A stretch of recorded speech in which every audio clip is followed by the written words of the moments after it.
Bueno, hola, buenas tardes. Entonces retomamos las clases. En esta oportunidad vamos a empezar a trabajar de aquí hasta fin de año sobre el continente americano. En realidad ya estuvimos viendo Argentina, ahora vemos América en sus características generales.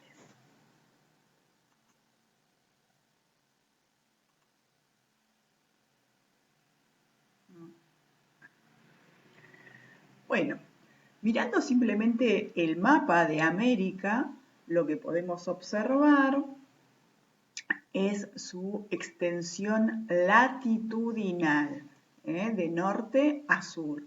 ¿Esto qué impacto va a traer o qué consecuencia va a traer? Es que vamos a tener prácticamente todos los tipos de clima dentro de este continente, desde las zonas más frías, más cerca del círculo polar ártico y del círculo polar antártico, que acá no se ve en el extremo sur, ¿sí? Hasta las zonas más cálidas. Fíjense dónde está el Ecuador, que aquí va a atravesar la zona de mayores temperaturas debido a su latitud.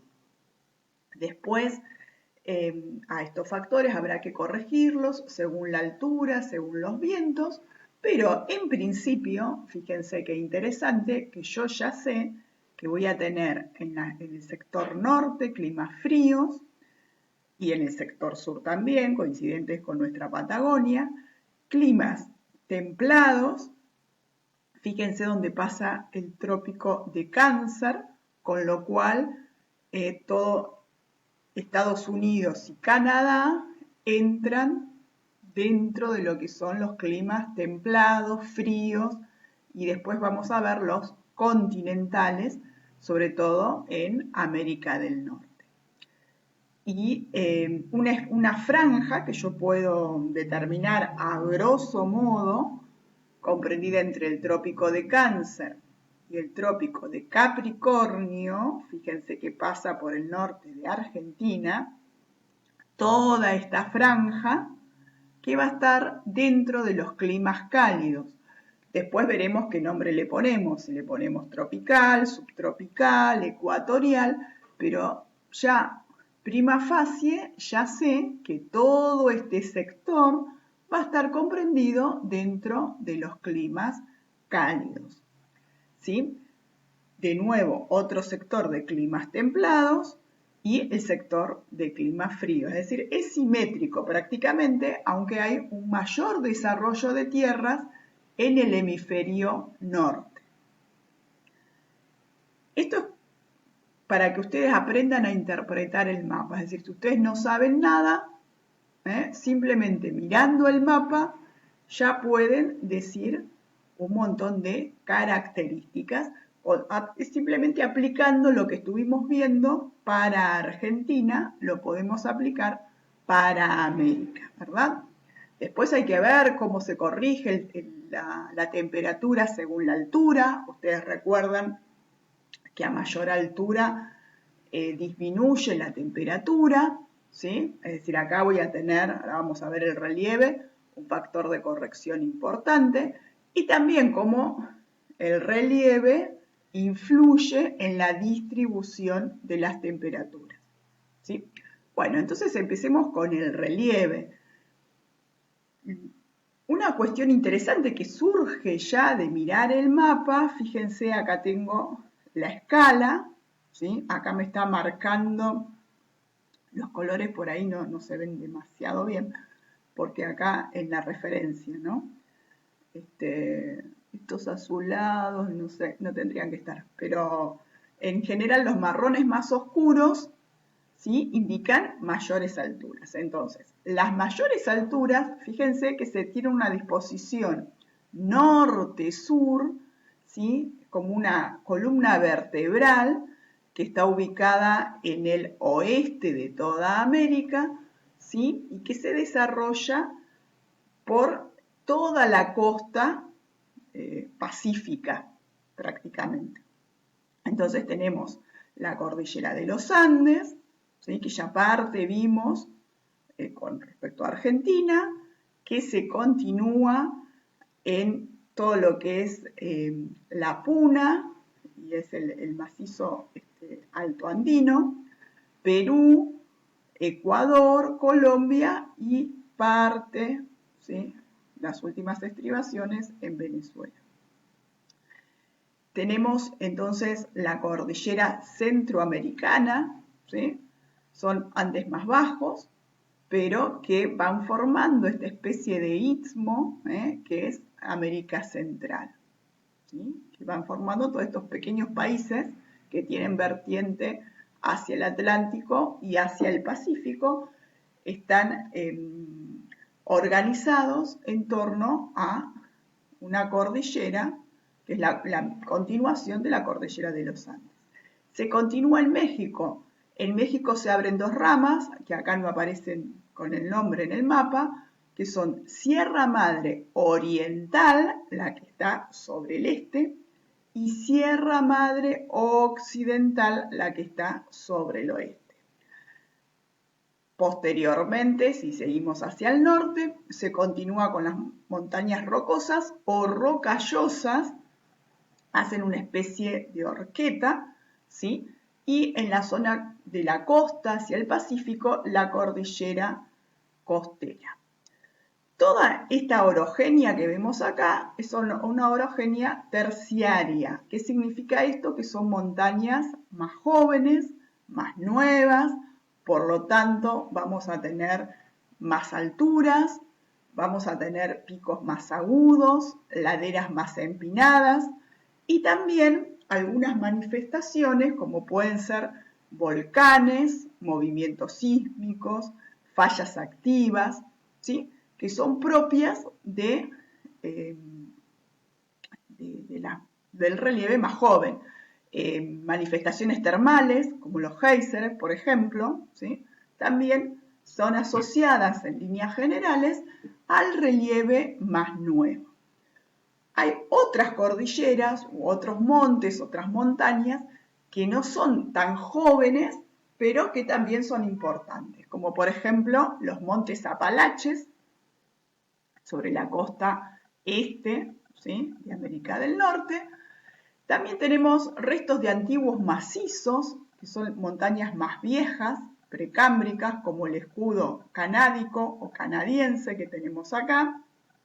Fíjense un detalle, todas estas formas, ¿sí?, redondeadas, estos golfos, ¿sí?, estas pequeñas islas, implican que ha pasado por allí un glaciar, es decir, en la época de las glaciaciones, todo este relieve antiguo fue aplanado, erosionado, ¿sí?, por el avance de los glaciares, de todo este sector. Otro macizo que se encuentra en América del Sur, que tiene que ver con el macizo de Brasilia, se nota en este sector de Brasil, en toda la zona de la costa, donde encontramos algunas montañas. Ellos le dicen morros, esa era la palabra que no me salía, ¿sí? Los morros, que son restos de ese macizo precámbrico, que a su vez aparece también cerca de nuestra ciudad en lo que es el sistema de Tandil. Es decir, serían contemporáneas.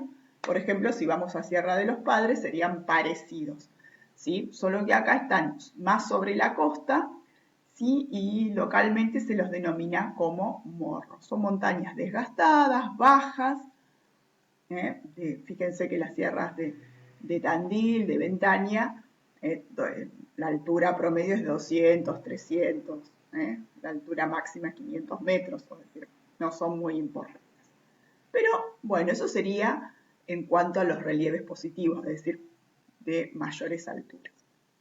También podemos observar algunas mesetas importantes, como la meseta del oeste de Estados Unidos, ¿sí?, entre ellas, por ejemplo, la meseta de Colorado, la meseta del Mato Grosso, meseta de Brasilia, ¿sí?, que es una continuación también de ese macizo de Brasilia que adquiere mayores alturas, la Puna, que es un altiplano, es una meseta a gran altura. ¿Se acuerdan de la Puna de Argentina? Se continúa en Bolivia y se continúa en el norte de Chile. Y la meseta patagónica, si lo tomamos como gran estructura del relieve. Otra cuestión que nos llama la atención son estas grandes llanuras.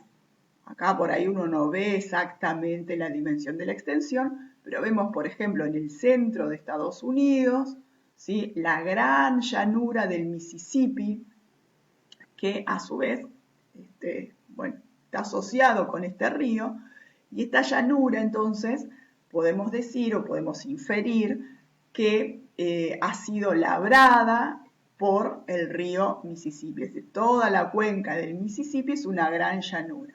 Esto es importante porque coincide también con la zona de los cultivos dentro de lo que es Estados Unidos.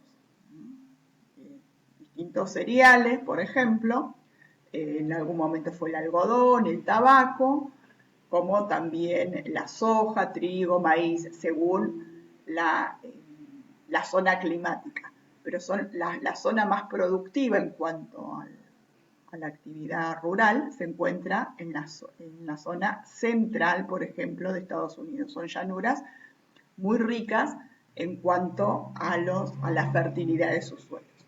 Otra llanura que también está asociada a algún río es la del Orinoco, que localmente se llaman los llanos del Orinoco. Es más chiquitita en comparación con las que vamos a ver en el resto de América. También la cuenca del Amazonas es una gran llanura que está cubierta por la selva amazónica, pero es una gran llanura. Fíjense que también lamentablemente, ¿no?, se está deforestando toda esta selva para cultivos, ¿sí? Después ya vamos a ver el impacto que causa, ¿sí? Pero es una gran llanura asociada al río Amazonas. Y por último, en América del Sur contamos con la llanura chaco-pampeana, que está asociada a toda la cuenca del río de la Plata. Fíjense, acá están los afluentes, el Paraná, ¿sí?, acá tenemos el Paraguay y el río Uruguay. Toda esta gran llanura, que se llama Chaco-Pampeana, está asociada a la cuenca, ¿sí?, del río de la Plata. Son llanuras muy fértiles porque han sido formadas no solamente por estos ríos, sino por todo el material que van depositando tanto el río principal como sus afluentes. ¿Por qué es importante tener en cuenta el relieve? Por muchísimas razones. Me van a determinar el ambiente, me van a determinar la ubicación de la población y también, sobre todo, las estructuras de las cordilleras y las llanuras me van a impedir o facilitar el ingreso de vientos y de determinadas masas de aire, ¿sí?, hacia el continente o no. Por ejemplo, si uno sigue la trayectoria de los huracanes, ¿sí?, fíjense qué fácil que es ingresar en toda esta zona centro de Estados Unidos. Si yo acá tuviese una cordillera, bueno, no sería tan sencillo para un huracán ingresar hacia el interior.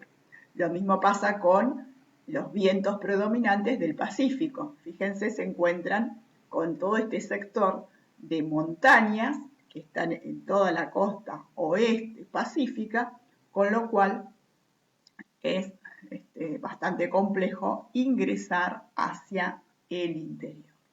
En la segunda parte vamos a profundizar un poco más los conocimientos sobre clima y veremos cómo influye esto en los ambientes que se determinan.